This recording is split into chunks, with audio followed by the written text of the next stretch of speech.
What's up, everybody out there in YouTube land? Wrath2501 here. Alright, so, got another video from Popcross Studios. This is what if famous video game characters were SCPs. Okay, well this definitely has my attention here. I love me some SCP action. Alright, so let's see what he's got for us.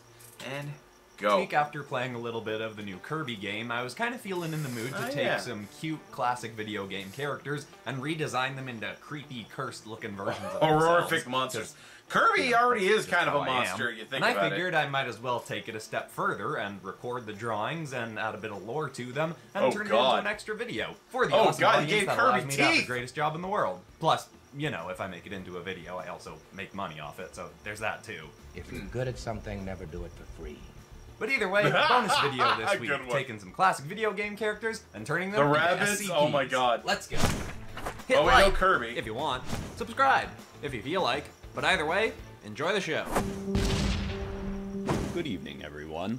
Today we will be taking a break from our usual lecture on SCPs that fall under the subcategory of SCP-P, and instead we'll be covering some SCPs that fall under SCP-G. While there are similar traits between these creatures, the actual reasoning for labeling them under the SCP-G subheading is classified and only known to those above level 5 clearance. Nice. With that information out of the way, let us get into that is a very cursed Pac-Man. Item number SCP-G055. Object class, Euclid. Though some arguments have been made to change its class to Thaumiel. Special containment procedures. G055 is housed in a cell that spans 3,000 square feet and has been constructed into a maze. While G055 is often fed on the field operations it is brought on, if it has not eaten on such an excursion for a period of 7 days, 10 pounds of cherries and other various fruits are to be placed in its containment to keep it sustained. Repeat this every 7 days until it is brought on another field operation. Description: SCP-G055 is a semi-humanoid jaundiced entity with a large head in place of its torso. Its hands appear like large orange boxing gloves, and its feet seem to resemble clown shoes, though these features are actually part of the creature's physiology. G055 is an entity that is constantly on the move, never sleeping and rarely stopping. It will move around its maze-like containment constantly. Even to eat, it will scoop up its food in a single bite of its massive toothed mouth and continue to move.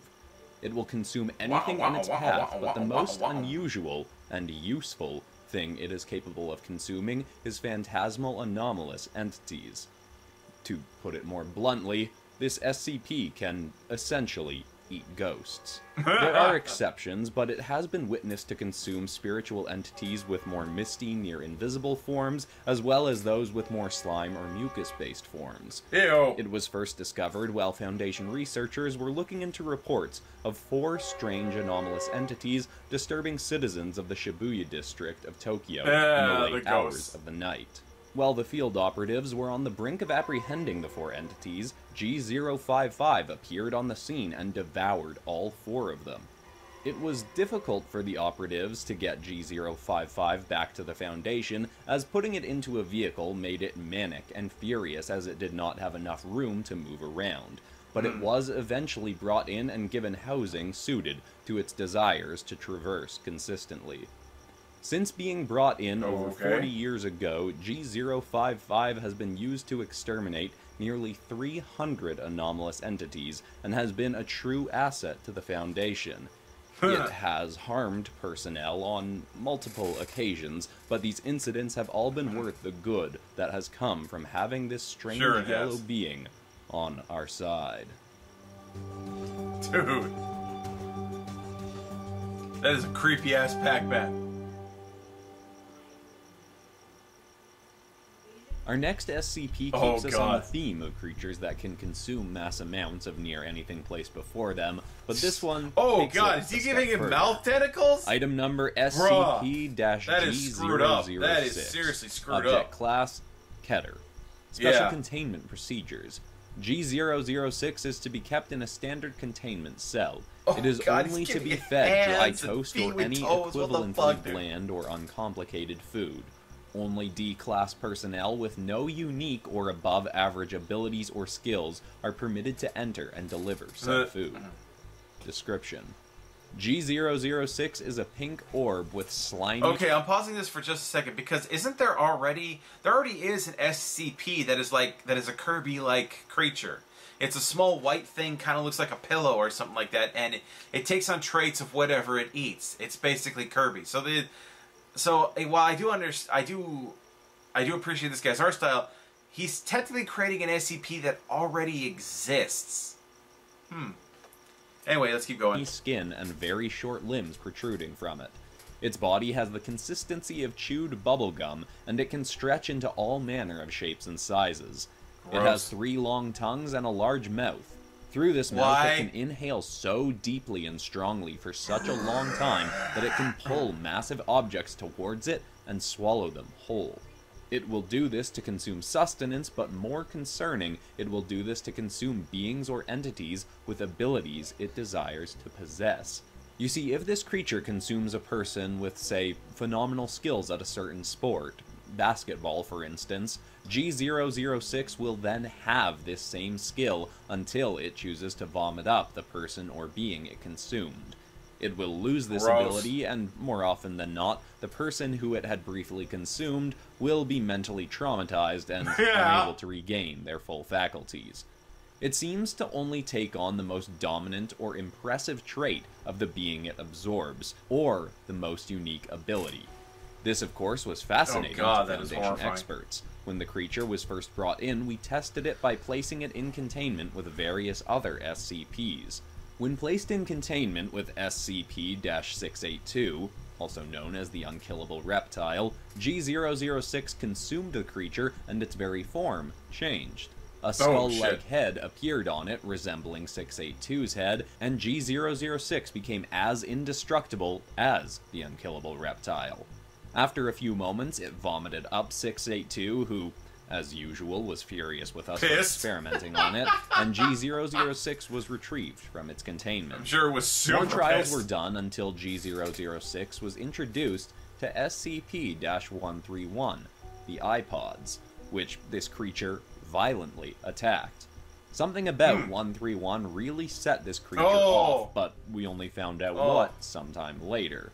You see, after being in containment for some time, G006 consumed a brilliant doctor who'd gone into its containment to study it, and G006 then temporarily gained her genius-level intelligence. It became able to speak and regaled us of the story of its past. It had come from another galaxy where it protected the beings of its planet against tyrannical rulers and fought off giant eye-shaped beings forged from dark matter. It had no memory of how it had come to our planet, but had vague recollections of being turned into a statue by a giant floating hand, then being forced to face other powerful beings in a brawl to the death. This is an event Foundation experts have looked into and found some information on, but it is a complicated story for another time. Yeah. Soon after, G006 regurgitated the Doctor, and unfortunately her mind never recovered. It is possible that this being becomes an asset to the Foundation in the future, given its abilities and the fact that it will occasionally cooperate with us, but thus far this creature has been found to have incredibly dangerous potential, and our best researchers are vigilantly studying it to see what else it may be capable of, for better or worse. Dude, that is horrifying. That one is pure cursed. That is just horrifying. What the hell is the matter with you, dude? Our final installment for today is not an individual creature, but a full species. A very expansive one whose actual numbers are still unknown. Item number SCP-G2231. You don't really need to change a whole hell of a lot. It's still an SCP. Special containment procedures. 4 dozen specimens of G2231 are all housed together in a specialized large-scale containment cell. They are permitted to have various toys and items to play with, but no item with obviously dangerous potential may be left for them to utilize. Description: G2231 is a species of semi-humanoid rabbit, often with skewed eyes and 2 large buck teeth, though they more so resemble small humans in well-crafted rabbit mascot costumes than actual rabbits. The doctor who discovered them was at first convinced that they were an underground horde bent on eventually invading and overthrowing humanity with their overwhelming numbers and seeming indestructibility. The truth was far less maniacal than that. They seem simply to crave activity. If they are given something to do in containment, they'll often not cause any significant trouble except towards the others in containment with them. They are very mischievous creatures who certainly could not be labeled intelligent, but have enough mental faculties to play elaborate pranks on one another or on humans and creatures they come into contact with. They seem able to entertain themselves with near any item given to them, from blocks to stuffed animals to even plungers, making it easy to keep them busy and has meant they can border on being classified as safe. While we do have many in containment being watched and studied, it would be impossible for us to contain them all in a Foundation facility, as there are thousands, if not tens or hundreds of thousands of them in various underground tunnel systems all around the world. Luckily, they mostly stay confined to their tunnels, and on occasions when they do rise to the surface, we've thus far been able to administer amnestics to the people who came across them. The average specimen of G2231 are around 4 feet tall, but there are others of the species that are much larger than the standard. Some can reach over 10 feet tall with burly brown-furred bodies, instead of the common white fur, though these are much more rare and seem to follow the directions of the other more common members of the species, despite having an obvious size and strength advantage over them. This species' sole form of verbal communication is a sound that they frequently make, which I will play a recording of now. There it is.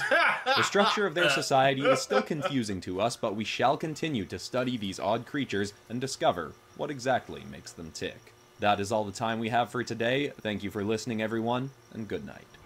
Oh my god, that one is creepy looking. Dude, the Kirby with that thing is pure nightmare fuel. Alright, so that rabbit, I probably could have redesigned it a little bit more, made it a little bit more SCP looking, was kind of cartoony, but besides that, I'm quite happy with how this turned out. That creepy Kirby is weirdly fun to look at. And of course, if you're new to the channel, you might want to go back and check out Monday's video, where I took more Minecraft mobs and turned them into fantasy monsters. Similar sort of artwork tone to what I was doing here. I'll be doing that one eventually. Or check out my series of Pokemon as SCPs. This was my first episode of something as SCPs that wasn't Pokemon. And I do want to do more stuff turned into SCPs or turning SCPs into more things, so give me all the ideas you have for that in the comments. Yeah, you should definitely do more of the superhero/supervillain ones. Comment sections about that, but always open to more suggestions. And besides that, that's all for today, except of course for ending this video on some kind of positive or uplifting note. And today I want to leave people with a quote from the Buddha, which is that each morning we are born again. What we do today is what matters most. I love treating every day like a new opportunity to live a great life, regardless of what bad things might have happened the day before. I hope that's helpful to someone out there. Thank you so much for watching, everybody. I love you all, and I'll see you all in the next episode on Friday. Goodbye. You have that attitude, and then life comes along and just runs up to you again and kicks you in the dick. You know, so that happens. Anyway, so famous video game characters were SCPs. I hope you guys enjoyed that. I'll do the Minecraft monsters eventually. Guys, like this video and subscribe if you did like it. Don't forget to click on the link to the original down description. Get down to Popcross Studios, like the original video, and sub to him over there. I will see you guys next time. Tune in every day for new content. Bye-bye.